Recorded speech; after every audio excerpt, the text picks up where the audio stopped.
जेबा और आप देख रहे हैं बुंदेलखंड न्यूज 24। प्रेम और कुर्बानी का रहमतों से भरा त्योहार बकरा ईद सारे देश में धूमधाम से मनाया जा रहा है। बकरा ईद मुसलमानों का बहुत ही खास त्योहार है।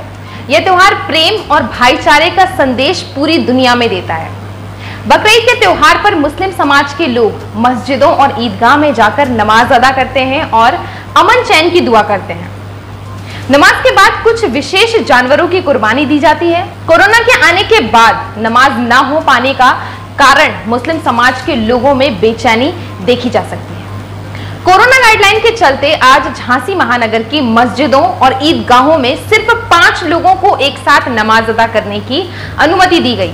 वहीं प्रदेश में कई जगह पर 50 लोगों को एक साथ नमाज पढ़ने की अनुमति देने की खबरें भी सामने आ रही हैं। पर झांसी में ईदगाह और मस्जिदों में एक साथ ईद के मुबारक मौके पर सिर्फ 5 लोग ही नमाज पढ़ने की अनुमति मिल पाई, जिसके कारण से अधिकांश मुस्लिम लोग या तो नमाज नहीं पढ़ पाए या फिर अपने घरों में नमाज अदा। मुस्लिम समाज में ईद और बकरा ईद में पढ़ी जाने वाली नमाजों का विशेष महत्व है।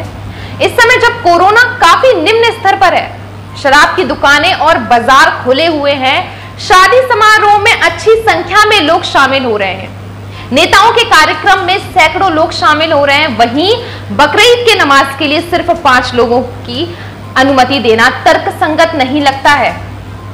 क्या कोरोना बकरा ईद की नमाज पढ़ने से फैलेगा? जबकि यह बात किसी से छिपी नहीं है कि मस्जिद और ईदगाह का परिसर काफी बड़ा होता है। सामान्यतः किसी भी मस्जिद में कम से कम 50 लोग सोशल डिस्टेंसिंग के साथ नमाज अदा कर सकते हैं। वहीं ईदगाह में 200 से लेकर 500 तक लोग सोशल डिस्टेंसिंग के साथ नमाज अदा कर सकते हैं।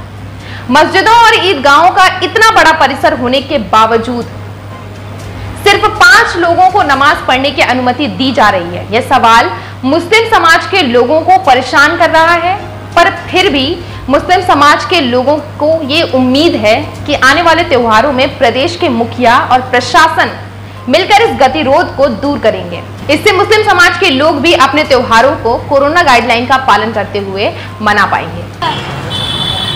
आज हम जिस शख्स के बारे में बात कर रहे हैं वो हाफिज अब्दुल रहीम साहब के पोते हैं। 2016 से ईदगाह प्रेमनगर में इमामत कर रहे हैं। इनके दादा हाफिज अब्दुल रहीम साहब ने तकरीबन 50 साल ईदगाह प्रेमनगर में इमामत की। उसके बाद 2016 में अपने ज़हरे निगरानी में हाफिज हसनैन को ईदगाह प्रेमनगर का इमाम बनाया।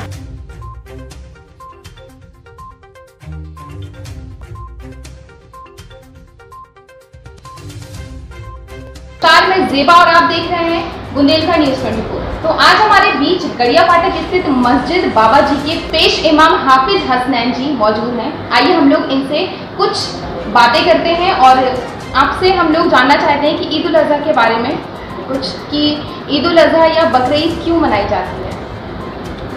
बिस्मिल्लाहिर्रहमानिर्रहीम। ईद उल अजहा हमारे नबी हज़रत इब्राहीम अलैहिस्सलाम की सुन्नत है। हज़रत इब्राहीम अलैहिस्सलाम ने अल्लाह ताला ने इब्राहीम अलैहिस्सलाम से इम्तिहान में उनका बेटा मांगा कि अपने बेटे को अल्लाह की राह में कुर्बान करो।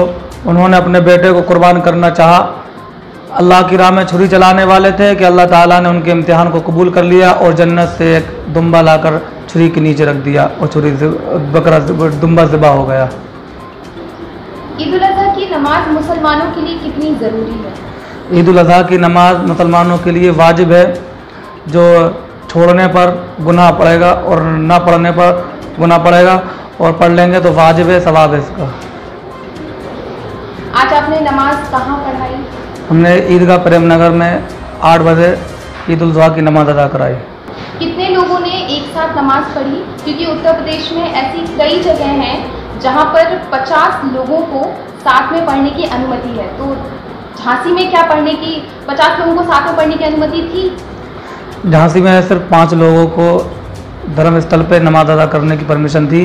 जो ईदगाह प्रेमनगर में सिर्फ और सिर्फ 5 ही लोगों ने नमाज अदा की है। तो आपने जहां नमाज पढ़ाई वहां सोशल डिस्टेंसिंग के साथ कितने लोग नमाज पढ़ सकते थे? वहां का कितना बड़ा एरिया है? वहाँ पर सोशल डिस्टेंसिंग के हिसाब से 1000 लोग नमाज पढ़ सकता है। पर सिर्फ 5 लोगों ने सिर्फ 5 लोगों ने नमाज अदा की। आपने ज़्यादा लोगों को नमाज पढ़ने की अनुमति क्यों नहीं दी? क्योंकि सिर्फ 5 लोगों ने नमाज पढ़ी है और सोशल डिस्टेंसिंग को लेकर भी जैसे आपने बताया कि 1000 लोग नमाज पढ़ सकते हैं, लेकिन थाने से परमिशन न मिली, इसलिए 5 लोगों की गाइडलाइन आई तो 5 लोगों की नमाज़ पढ़ाई। जो पिछली साल भी 5 लोगों में पढ़ाई गई थी। वैसे हर साल तो कम से कम 7 या 8 हज़ार आदमी ईदगाह प्रेमनगर में नमाज अदा करता है। और अब की से कोरोना की वजह से ये 5 आदमी की गाइडलाइन की वजह से लोगों ने अपने घरों पर नमाज अदा की है और 5-5 करके मस्जिदों में अदा की है। आप क्या मुसलमानों को नमाज को लेकर, झांसी की जनता को अपनी तरफ से क्या मैसेज देना चाहते हैं? कोई एक ऐसा छोटा सा मैसेज जो लोगों को ऐसा लगे कि हाँ हमें भी ये चीज़ करनी चाहिए। झांसी की जनता को ये पैगाम देना चाहता हूँ कि अपने झांसी में और हिंदुस्तान में मिलकर रहें। हिंदू मुस्लिम सिख ईसाई कांधे से कांधा मिलाकर चलें, किसी की भड़काओं में ना आए और एक साथ कांधे से कांधा मिलाकर अपनी ज़िंदगी को बशर करें। बुंदेलखंड न्यूज़ 24 आपका बहुत बहुत शुक्रिया करना चाहता है कि आप हमारे बीच आए।